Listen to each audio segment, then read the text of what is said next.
It was just another Tuesday morning in Judge Judy's courtroom, until it became the most explosive 47 seconds in television history. HOA Board President Karen Mitchell strutted into that courtroom thinking she owned the place, armed with 19 complaints against her neighbors and a smugness that would soon be shattered forever. What she didn't know was that Judge Judy had spent the entire weekend digging into something far more sinister than fake violations, something that would expose Karen's darkest secret and leave her trembling in front of 10 million viewers. Before we dive into this incredible case, tell me in the comments where you're watching from. I love seeing where my viewers are around the world. And don't forget to hit that subscribe button so you never miss more unbelievable cases like this one. Now sit back, relax, and enjoy the video. The case seemed simple enough. Karen versus practically her entire neighborhood over alleged HOA violations, lawn heights, holiday decorations, children's chalk art. The usual petty complaints that make normal people roll their eyes. But Karen wasn't normal. She sat in that plaintiff's chair with the confidence of someone who had never been challenged, never been exposed, never been caught. Her perfectly pressed blazer, her condescending smile, her folder full of violation notices. She thought she was about to teach these rule-breaking neighbors a lesson they'd never forget. Judge Judy had seen thousands of cases, but something about this one felt different. The fear in the neighbors' eyes wasn't just about HOA fines or property disputes. These people looked genuinely terrified of this woman. Single mother Rebecca Torres clutched her 6-year-old daughter's hand so tightly, the little girl winced. Elderly veteran Frank Williams kept his head down, avoiding eye contact with Karen entirely. Young newlyweds David and Sarah Chen sat rigid, barely breathing. This wasn't respect for HOA authority. This was pure, paralyzing fear. Karen stood up first, her voice dripping with false authority as she addressed Judge Judy like she was addressing a particularly slow child. Your Honor, these people have turned our beautiful neighborhood into chaos. 19 documented violations in just 6 months. I've tried to work with them, but they refuse to follow simple community standards. She gestured dramatically toward her neighbors, her diamond-encrusted wedding ring catching the courtroom lights. Some people just don't understand what it means to live in a civilized community. Judge Judy's eyes narrowed slightly, but she remained silent, letting Karen dig her own grave deeper with every word. Karen mistook this silence for agreement and pressed on, her voice rising with manufactured indignation. I've dedicated 15 years of my life to maintaining property values and community standards. I shouldn't have to explain basic respect and rules to grown adults. She turned toward the defendants with a look of pure disgust. But apparently that's exactly what I have to do. Then came the moment that would change everything. Judge Judy leaned forward slightly, her voice calm but carrying an edge that made the entire courtroom hold its breath. Mrs. Mitchell, in your 15 years of HOA management, have you always been completely honest in your violation reports? Karen's confident smile faltered for just a split second before returning full force. Of course I have. Every single complaint is documented and legitimate. I don't make mistakes. Judge Judy's lips curved into something that wasn't quite a smile. That's interesting, because I spent my weekend reviewing not just your 19 complaints, but also examining your personal history with HOA management. Karen's face flushed slightly, but she maintained her composure. I'm sure you'll find everything in order. I run a tight ship. That's when Judge Judy dropped the first hint of the bomb she was about to detonate. Mrs. Mitchell, would you say that someone who calls a sitting judge ignorant should perhaps be more careful about their own integrity?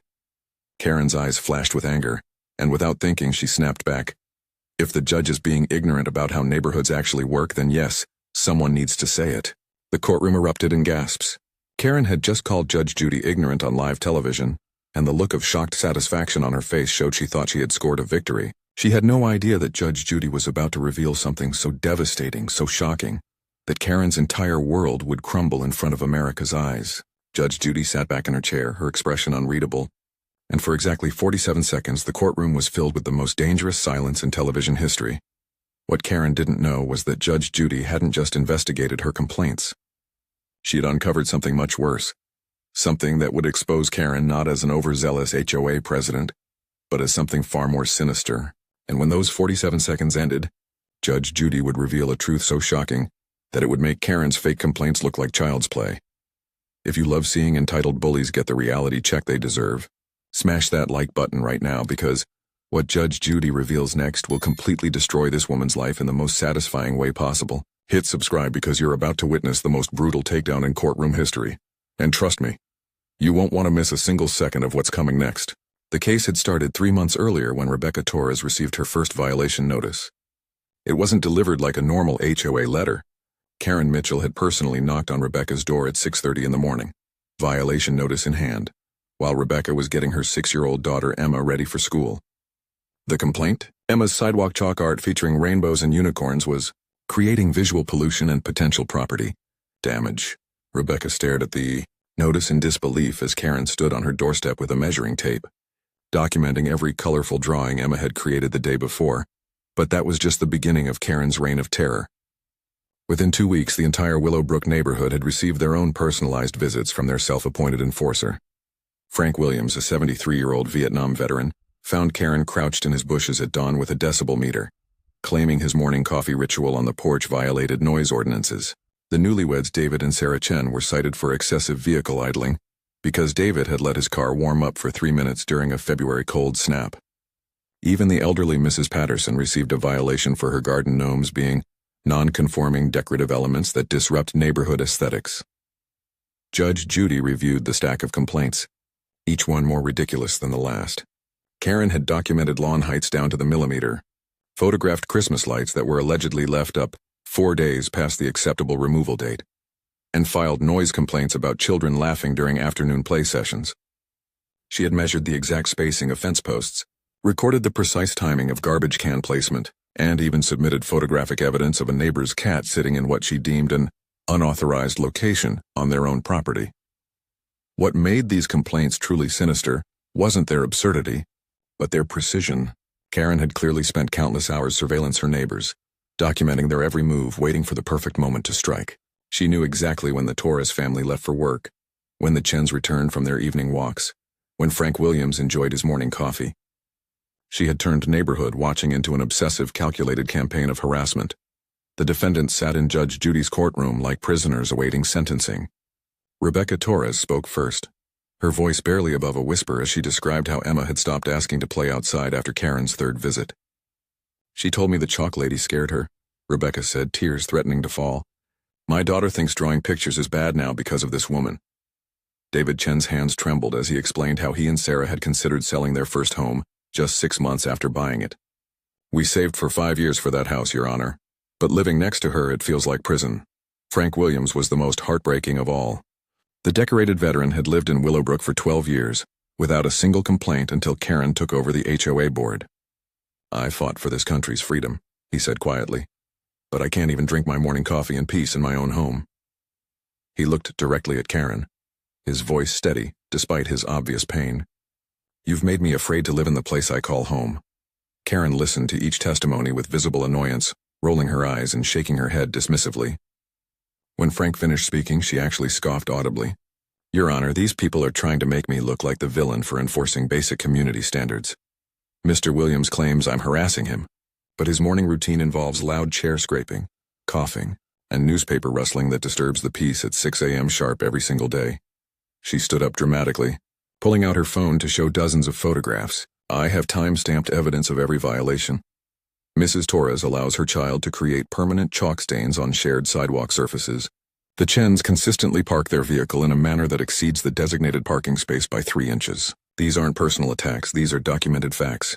Judge Judy remained silent, but her expression was growing more dangerous by the minute. Karen interpreted this as encouragement and continued her assault. "I've tried to educate these people about proper community living, but they respond with hostility and defiance.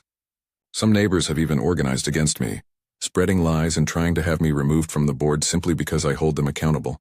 What Karen didn't realize was that while she had been busy documenting her neighbors' every move, Judge Judy had been doing some investigating of her own, and what she had discovered about Karen's past made these 19 complaints look like a gentle warm-up for something much more disturbing.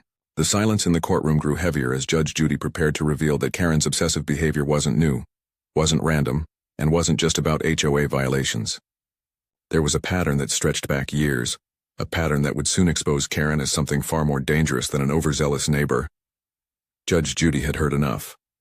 She leaned forward in her chair, her voice cutting through Karen's rambling with laser precision. "Mrs. Mitchell, let me ask you something.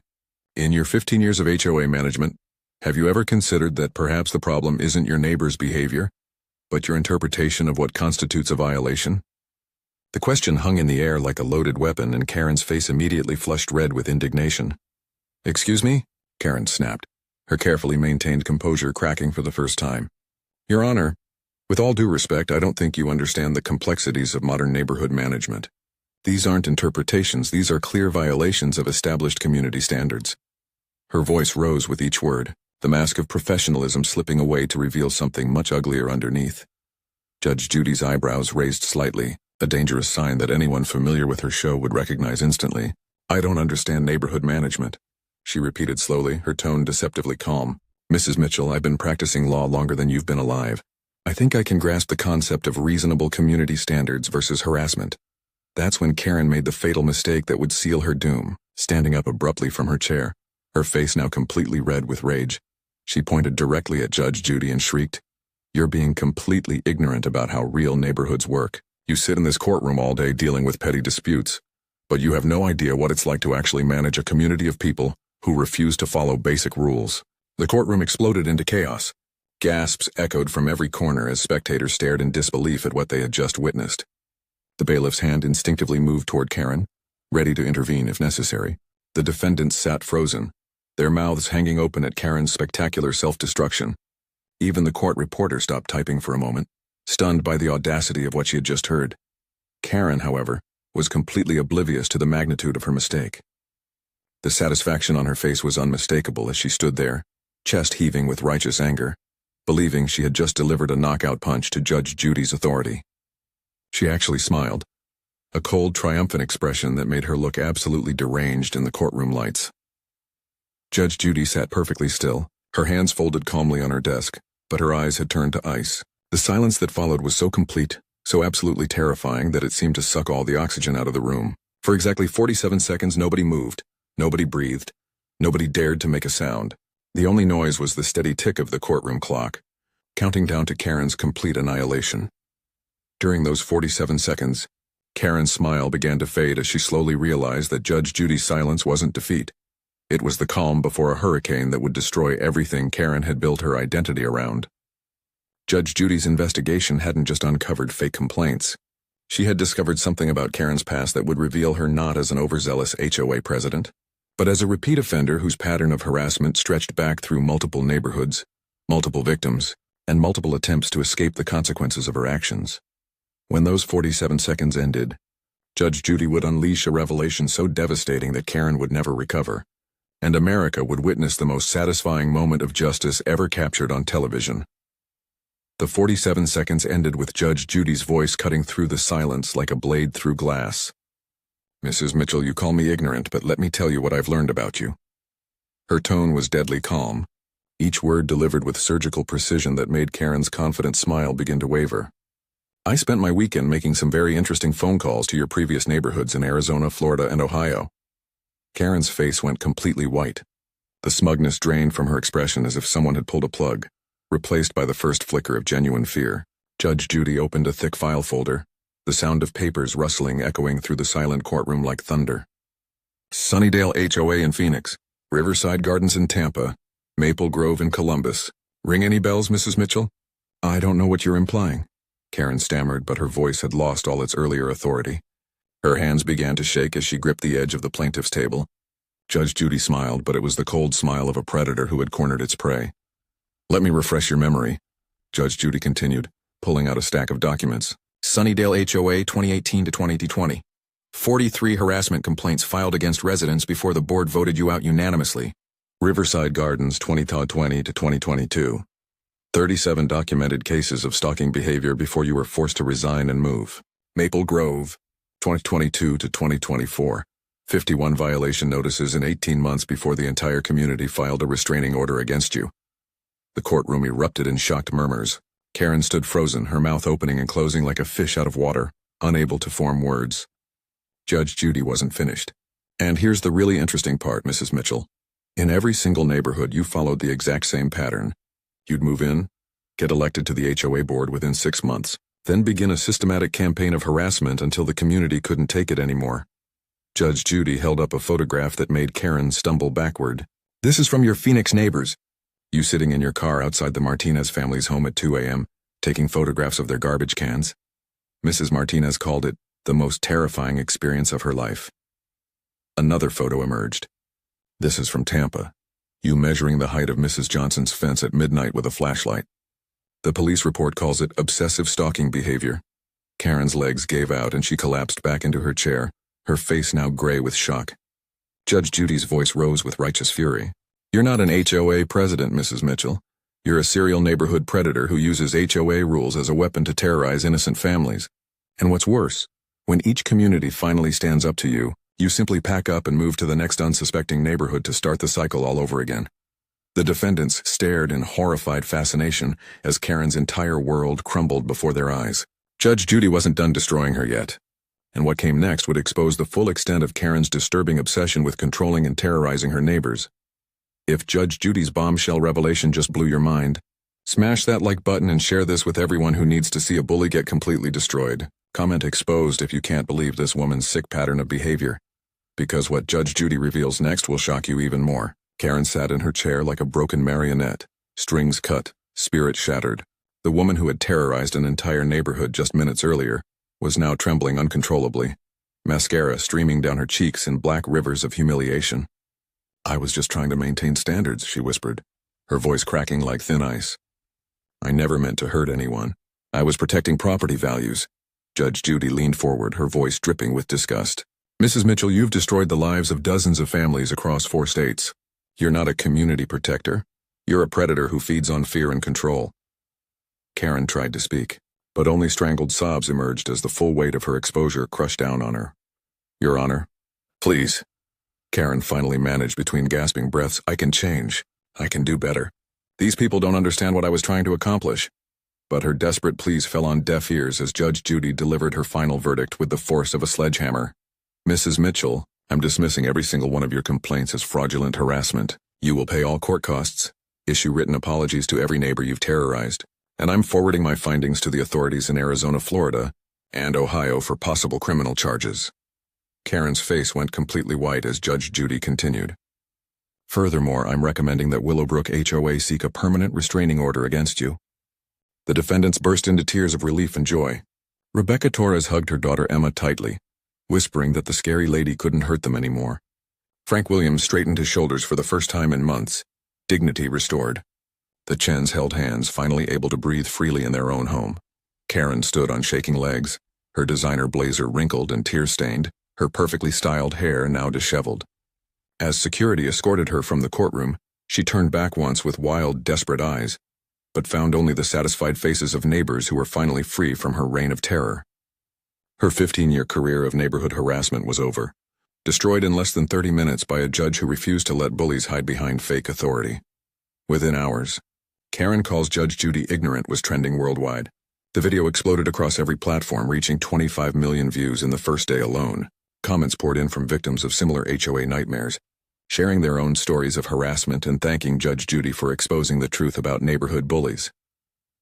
Back in Willowbrook, the transformation was immediate and magical. Emma Torres grabbed her chalk the moment they returned home, drawing the biggest, brightest rainbow the sidewalk had ever seen. Frank Williams sat on his porch that evening, coffee in hand, actually smiling as neighbors stopped by to check on him. The Chens hosted an impromptu block party, something that would have been impossible under Karen's reign of terror. The HOA board held an emergency meeting that same night, unanimously voting to dissolve all of Karen's bogus violations and implementing new policies to prevent future harassment. Property values didn't plummet as Karen had always threatened they would. Instead, the neighborhood became more desirable as word spread about their newfound freedom from HOA tyranny. Meanwhile, Karen's house stood empty with a for sale sign hastily planted in the front yard. Neighbors reported seeing moving trucks within 48 hours of the show airing, but this time there would be no fresh start in a new community. Judge Judy's revelation had followed her across the internet, ensuring that her days of terrorizing innocent families were finally over. 3 months later, the ripple effects of Judge Judy's explosive exposé continued to transform lives across America. Legal experts hailed the case as a landmark moment in HOA reform, with lawmakers in 12 states introducing new legislation to prevent harassment by power-hungry board members. The Karen Mitchell Prevention Act became shorthand for protecting homeowners from predatory HOA behavior. Emma Torres had become a neighborhood celebrity, her sidewalk chalk art now featured in a local gallery exhibition titled Freedom to Create. The little girl who once feared drawing pictures was now teaching other children that creativity should never be silenced by bullies. Frank Williams started a support group for veterans dealing with HOA harassment, helping dozens of former service members reclaim their right to peaceful enjoyment of their homes. Judge Judy received thousands of letters from HOA victims across the country, thanking her for giving them the courage to stand up to their own neighborhood tyrants. She featured several follow-up cases on her show, each one referencing the Karen Mitchell case as proof that justice always prevails when good people refuse to stay silent. The Willowbrook neighborhood became a model community, hosting monthly potluck dinners and organizing charity drives that brought families closer together. Property values increased by 18% within 6 months, proving that kindness and cooperation create more value than fear and control ever could. As for Karen herself, the consequences followed her relentlessly. Criminal charges were filed in Ohio for stalking and harassment, and civil lawsuits from former victims in 3 states resulted in substantial financial penalties. She was forced to undergo court-mandated therapy and community service, finally confronting the damage her obsessive behavior had caused to innocent families. But perhaps the most powerful moment came when Rebecca Torres received a handwritten letter from an 8-year-old girl in Michigan whose own neighborhood HOA president had resigned. After watching the Judge Judy episode, "Dear Mrs. Torres," it read, "My mommy says your little girl's chalk helped save our neighborhood too. Thank you for being brave." The letter reminded everyone that sometimes the most important battles are fought not by lawyers or politicians, but by ordinary people who refuse to let bullies steal their peace, their joy, and their right to live freely in their own homes. If this story of justice and community healing touched your heart, smash that like button and share this video with everyone who believes that kindness defeats cruelty every time. Subscribe for more incredible stories where good triumphs over evil, and comment "Justice served" if you believe that standing up to bullies protects everyone. Share your own HOA horror stories or victories in the comments below. Let's create a community where neighbors support each other instead of tearing each other down. Because when we stand together against tyranny, no Karen can destroy the places we call home.